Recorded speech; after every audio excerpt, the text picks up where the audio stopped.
Welcome to the Show Me the Way podcast. My name is Andrea Miller. I am your host alongside a dear friend, Tammy Thompson, and we are so excited to bring this podcast to you. So, the Show Me the Way podcast is dedicated to exploring the journeys of those who have faced adversity and found themselves on unexpected paths. We will have meaningful, thoughtful conversations about challenges we have faced and how we discovered and forged new direction. Prepare to be inspired and to uncover your own strength as you listen to relatable and motivating stories. Life has a way of twisting and turning, and we often need a fresh perspective to understand how to navigate. Let's show each other the way.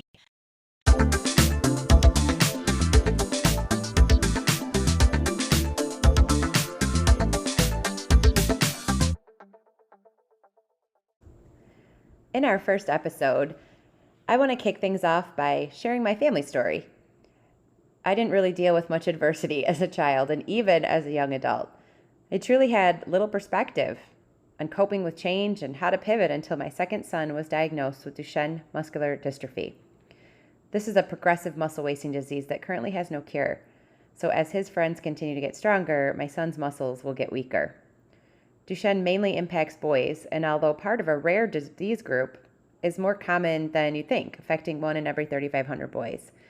In this episode, I will walk you on my family's path and explain how I found new perspective that truly changed my entire mindset and how I now focus on the present more than ever. All the way down to my wrist tattoo with the letters TNT standing for today, not tomorrow. I hope you appreciate the story and the message, and that after listening, you'll be inspired to continue following and to hear stories from inspirational people that Tammy and I will interview.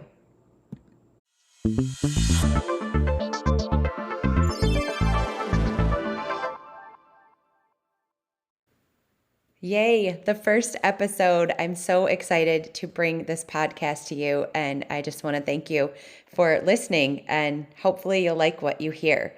So it's called the Show Me the Way podcast, and when I was thinking about that title, I just really wanted it to either motivate people to understand that they're going to hear some really great stories that will help them understand maybe their own way.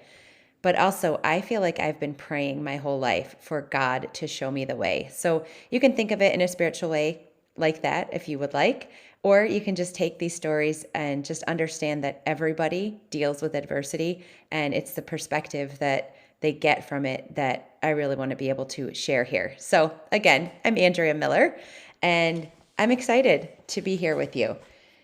In this episode, Path to Pivot. Really, it just goes back to what I was just saying, that I strongly believe there is a path for us all.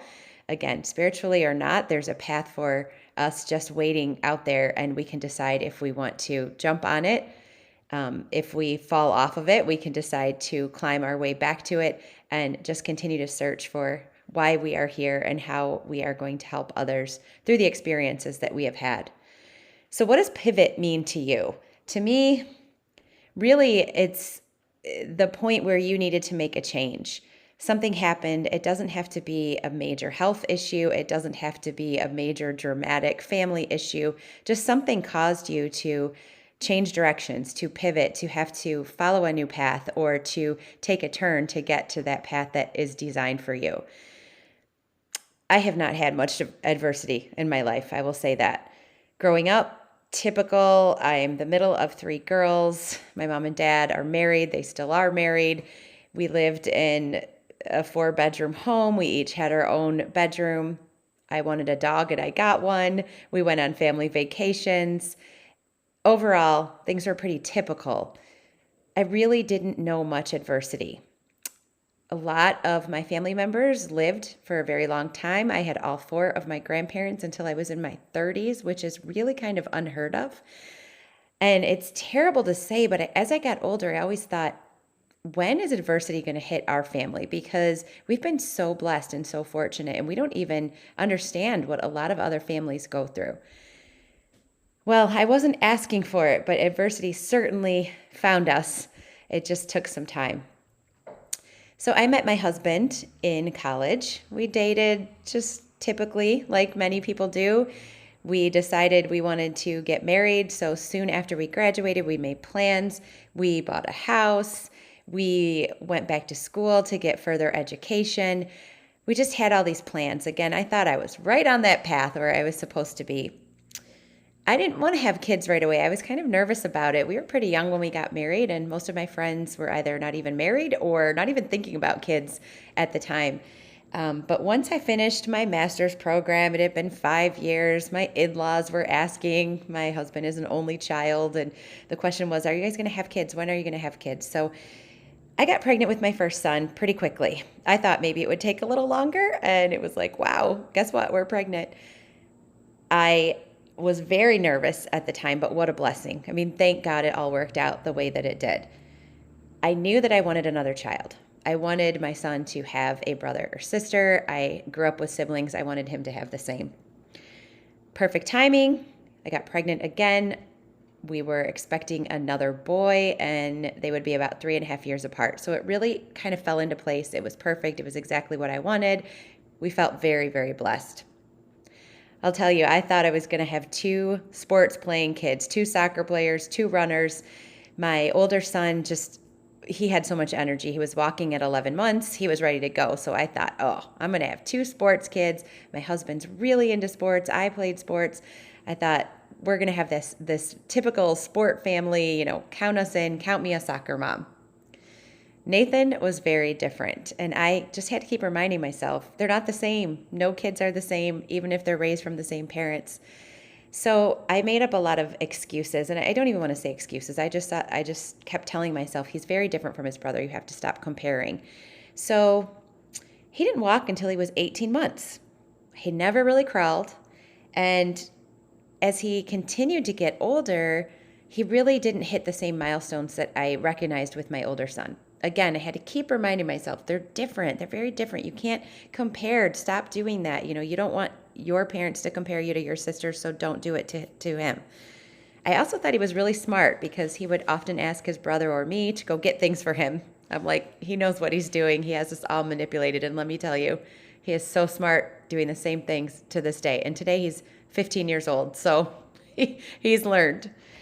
So when he started going to preschool, kindergarten, again, my older son's playing sports. He really hit all the milestones. Everything seemed to just fall into place for him. But when my younger son was in preschool and kindergarten, teachers recognized that something was going on. I had no clue. I was in denial at first, and again, just kept saying, he's just different. He's just his own person. Stop comparing. Well, when he was 5, it turned out that there was something to what the teachers are saying. He was diagnosed with Duchenne Muscular Dystrophy. I had never heard of that before. I didn't even know what muscular dystrophy was. Remember, I said very little adversity in my life. That was in 2015. He wasn't hitting the same milestones that other 5-year-olds were doing. When he climbed upstairs, he would take them 2 feet at a time. When he ran, it looked a little different, a little off. He had a very interesting gait. When he would get up from a seated position, he would use kind of a 2 or 3 step approach, putting his hands on the ground and pushing himself up. A lot of compensation. We had genetic testing. We knew for a fact that Duchenne muscular dystrophy was what he had. And come to find out, I had my own testing and I was a carrier. So anytime I got pregnant with a boy, because this particular type of muscular dystrophy mainly affects boys, every time I was pregnant with a boy, I had a 50% chance of having a son with Duchenne muscular dystrophy based on my own genetic makeup. So my older son was the one half and my younger son was the second half. One got the good X chromosome and one got the bad. I never knew that. There's no sign, there's no physical issue to give any doctor awareness that I had this genetic makeup. When I was pregnant, no test done. Why would I have that test done? So it was crazy to find out that I was the one that had passed this along to my son. My life flipped upside down. I'm sure you can understand that because as soon as I start sharing this story, people say, wow, that reminds me of this, or I went through something similar, or my child went through something similar. Everybody has a story. At that point, I knew I needed to pivot. My husband and I, we had plans, and they went out the window. And this is when I kind of fell away from the path that I thought was set for me. And this is when I really started praying, God, please help me. Where is my path? Where am I supposed to be? How am I supposed to move forward? How am I supposed to raise this child? How am I supposed to give him the best life I can? I have gained so much perspective from this pivot. Immediately, I wanted to get out of corporate. I didn't want to work a corporate job anymore. I wanted to be available for him whenever I could. Fortunately, it is a progressive disease. So when he was 5, 6, 7, he didn't have too many outward signs and he was still walking and still doing a lot of things on his own. But I saw the future. I knew there was going to come a point when he was in a wheelchair and needed all kinds of help from me. I really needed to pivot. So like I said, I decided soon after that I was going to find a more flexible career. I decided to go into real estate, and I've done a myriad of things since then. I've decided that I need to find joy whenever I can. I try to tell everybody that life is so short. You never, ever know what's around the corner. You don't know when you're going to have to pivot. I have a tattoo that I got with one of my friends that says today, not tomorrow. Actually, I'm hoping to have her on this podcast so she can talk about that as well. Today, not tomorrow, meaning life is short. If you have something you need to do, do it today. Don't put it off. I mean, you might put off cleaning your bedroom or cleaning the toilet bowl or something, but if it's something that you've really been thinking about, like this podcast, for example, don't put it off. My perspective, the way I look at life is so different because of what I dealt with. Now, again, you're not going to have the exact same story that I have, but once you start talking about the adversity that you've dealt with and the perspective that you've gained, you will hear from other people. They'll start expressing themselves, and you have no idea what someone has been through until you let them talk and you listen to them. I am so grateful for the life that I have and for both of my children. They both have shown me so much. One is 18, the other's 15, like I said today, and they have just taught me just to open my eyes and to understand that people are all going through something, and we all just need to help one another out, listen to one another, be empathetic, be caring, be there for one another.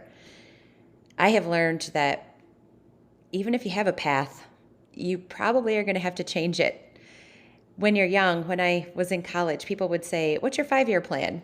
And I would say, "Oh, I'm going to do this, I'm going to do this." I remember my first job, I worked at a marketing company. I got a co-op credit for school by working there. And as soon as I was going to graduate, they said, "Hey, we'll hire you on." I'm like, "Awesome. This is where I'm going to be. This makes sense. I don't have to go interview. I'll just do this." And I really enjoyed my time there. I learned so much and I took on different roles. It was a great situation for me. But I would think to myself, okay, in 5 years, I'm going to be a vice president of this, and I'm going to be in charge of this. And then in 10 years, I'm going to be doing this. And I just put this whole plan together. I'm not saying that's wrong, but I'm just saying it's so hard to know where you're going to be in 5 and 10 years. I don't even know where I'm going to be next week. I have to look at my calendar to check that stuff out. But it's just amazing how much perspective I have, because you don't know what tomorrow could bring. Anything could happen tomorrow. And I'm not saying that you should have a doomsday approach, but you just need to say, hey, if there's something I need to do, I'm going to do it today. And that's why, again, I really wanted to get this podcast going. I want to hear stories from other people that have dealt with adversity. I want to hear them give you their perspective. So I decided to do this. Those that know me know that I love to speak. Sometimes people need to shut me up. So to have an outlet like this just brings so much joy to my face and to my heart. I love podcasts. I've been listening to them for years now, and it just is so fun. I used to listen to a lot of true crime podcasts, but now I'm more into motivational ones or development type podcasts, or just hearing women especially tell their stories of success. And not that I'm going to follow all of these women in the way that they received or went after success, but just that I can learn from them. And that's another reason I really wanted to put this together, because I just think we can learn from each other. Now, I'm all about diversity, so men and women alike, but I do have a list of quite a few women that I'm excited to have on this podcast. So along with one of my really good friends, Tammy, I've known her for over 25 years. She was in my sorority. She was my big sister in the sorority. We have remained close for all of those years. Even though she lives in another state, we've still kept our really close relationship, and I couldn't be more grateful for her. We did a couple of things together. We had an affiliate marketing company that we worked with together, and then I did a women's event, a summit, a virtual summit last year, and she helped me with that. So I asked her if she would be part of this venture, and she said yes. So we're going to work together.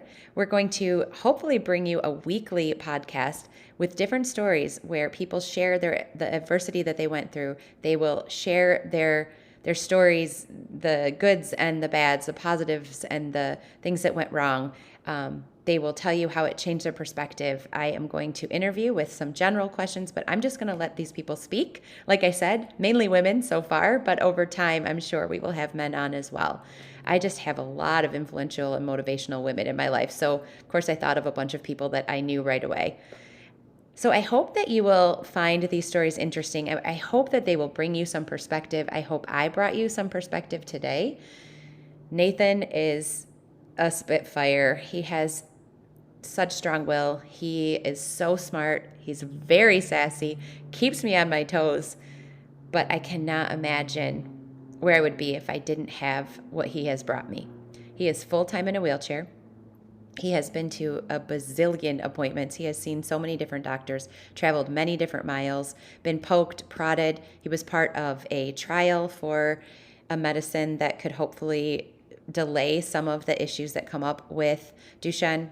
There is not a cure, but he has tried so many different medications. I think we're up to 5 different pills he takes in the morning and 3 that he takes in the evening, plus 1 on Sunday, plus, like I said, a weekly infusion where he gets poked. Then he sits and he takes the medication for about an hour. He is in high school. He is thriving. He drives his wheelchair better than I drive a car. And it just goes on his own. He's very confident. He has a lot of friends. Everybody's looking out for him. And he just makes my heart smile, even when he does let out his frustrations on me. I just couldn't be prouder of who he is and what he teaches every single one of us. Anyone that is touched by his light has learned something, and they would all agree. All of my friends, family, they would all agree with what I'm saying there. We don't know what his future brings. Back when he was diagnosed, they said 12, 13, he'll be full-time in a wheelchair. Life expectancy might be early 20s. But there are several boys with Duchenne that are thriving in their 20s. There are some that have passed away sooner. But what I have found, and it's a lesson I learned very early on, is I cannot compare him to anybody. He is his own person, just like we're all our own persons. And he is going to become what he's going to become. And I need to let him spread his wings, but I also need to be here to support him every chance that I get. And I will do that until my last breath. I will do whatever I can for him. I don't know what tomorrow brings. I don't know how long we will have together. I mean, I could get in a car accident tomorrow. I don't want to say that, knock on wood. But my point is, anything can happen at any time. So I know that as you're listening, you're probably thinking about your own adversity and things that you've been through and times that you've had to pivot. I would love to hear from you. If you have a story to share and you're ready to speak, let's go. I'm all about doing things messy. I used to be much more calculated, but again, perspective. Today, not tomorrow. If I want to do it, I'm going to do it. So I'm very excited to bring this podcast to you. We have some great women that are going to share some stories in the next few weeks. And then we're just going to see where this journey takes us, where this path takes us. And I'm thrilled that you're here. And I hope that you'll gain some perspective and motivation and inspiration. And you'll be able to get closer to the path that I know you're supposed to be on.